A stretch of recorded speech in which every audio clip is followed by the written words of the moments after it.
ഇപ്പോൾ കേരള PSCയുമായിട്ട് ബന്ധപ്പെട്ട് നടക്കുന്ന പ്രശ്നം ഞാൻ മനസ്സിലാക്കിയെടുത്തോളം കുറേ ആളുകൾക്ക് അറിയില്ല. സമരം ചെയ്യൂ എന്നൊക്കെ പറയുമ്പോൾ എന്തിനാണ് സമരം ചെയ്യുന്നതെന്നാണ് പലരും ചോദിക്കുന്നത്. ഇപ്പോൾ നടക്കുന്ന പ്രശ്നം എനിക്ക് അറിയുന്ന പോലെ ഞാൻ നിങ്ങൾക്ക് പറഞ്ഞുതരാം. കൂടുതൽ നിങ്ങൾക്ക് അറിയുമെങ്കിൽ കമൻറ്റിൽ ആഡ് ചെയ്യാം. ലോവർ പ്രൈമറി സ്കൂൾ ടീച്ചേഴ്സുമായിട്ട് ബന്ധപ്പെട്ട് നടക്കുന്ന ഒരു പ്രശ്നമാണ്.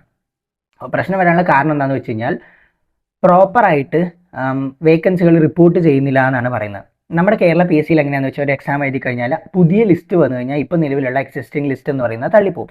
അപ്പം ഇവർ പറയുന്നത് എന്താണെന്ന് വെച്ച് കഴിഞ്ഞാൽ ഒന്നാമത്തെ കാര്യം 4 ആവശ്യങ്ങളാണ് ഇവർ പറയുന്നത്. ഒന്നാമത്തെ കാര്യം എന്ന് പറയുന്നത് പ്രോപ്പറായിട്ട് വേക്കൻസികൾ റിപ്പോർട്ട് ചെയ്യുക. രണ്ടാമത്തെ കാര്യം എന്ന് പറയുന്നത് ഇപ്പോൾ നിലവിലുള്ള റാങ്ക് ലിസ്റ്റിൻ്റെ വാലിഡിറ്റി എന്ന് പറയുന്നത് എക്സ്റ്റെൻഡ് ചെയ്യുക. മൂന്നാമത്തെ കാര്യം എന്ന് പറയുന്നത് ഇപ്പോൾ എനിക്ക് തോന്നുന്നു കേരളത്തിൽ ഒരു കുട്ടിക്ക് 30 ടീച്ചേഴ്സ് അങ്ങനെ എന്തോ ആണെന്ന് തോന്നുന്നു. അവർ പറയുന്നത് 25 ടീച്ചേഴ്സ് ആക്കാനാണ്.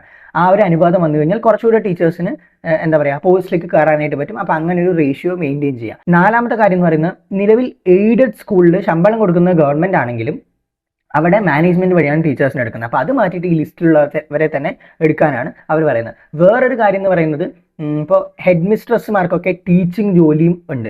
അപ്പോൾ അത് മാറ്റിയിട്ട് അവർക്ക് കംപ്ലീറ്റ്ലി മേൽനോട്ടം സ്കൂളുമായി ബന്ധപ്പെട്ടുള്ള മേൽനോട്ടം കൊടുക്കുകയാണെന്നുണ്ടെങ്കിൽ അവരുടെ ടീച്ചിങ് ജോലിയുമായി ബന്ധപ്പെട്ടിട്ടുള്ള കാര്യങ്ങളിൽ വേറെ ടീച്ചേഴ്സിനെ അപ്പോയിന്റ് ചെയ്യാനായിട്ട് പറ്റും. ഇവിടുത്തെ പ്രശ്നം എന്താണെന്ന് വെച്ച് കഴിഞ്ഞാൽ ഈ വേക്കൻസികൾ പ്രോപ്പറായിട്ട് റിപ്പോർട്ട് ചെയ്യപ്പെടുന്നില്ല എന്നുള്ളതാണ്. ഇപ്പോൾ ഉദാഹരണത്തിന് 10,000 പേരിലുള്ള റാങ്ക് ലിസ്റ്റ് പബ്ലിഷ് ചെയ്തു, 2,000 പേരുടെ വേക്കൻസി ഉണ്ട്, പക്ഷെ 500 പേരെ റിപ്പോർട്ട് ചെയ്യപ്പെടുന്നുള്ളൂ. അപ്പോൾ ഈ ബാക്കിയുള്ള അവരുടെ ചാൻസ് നഷ്ടപ്പെട്ടു പോകല്ലേ. അപ്പോൾ പ്രോപ്പറായിട്ട് വേക്കൻസികൾ റിപ്പോർട്ട് ചെയ്യപ്പെടണം എന്നുള്ളത് വളരെ പ്രധാനപ്പെട്ടിട്ടുള്ള ഒരു ആവശ്യമാണ്.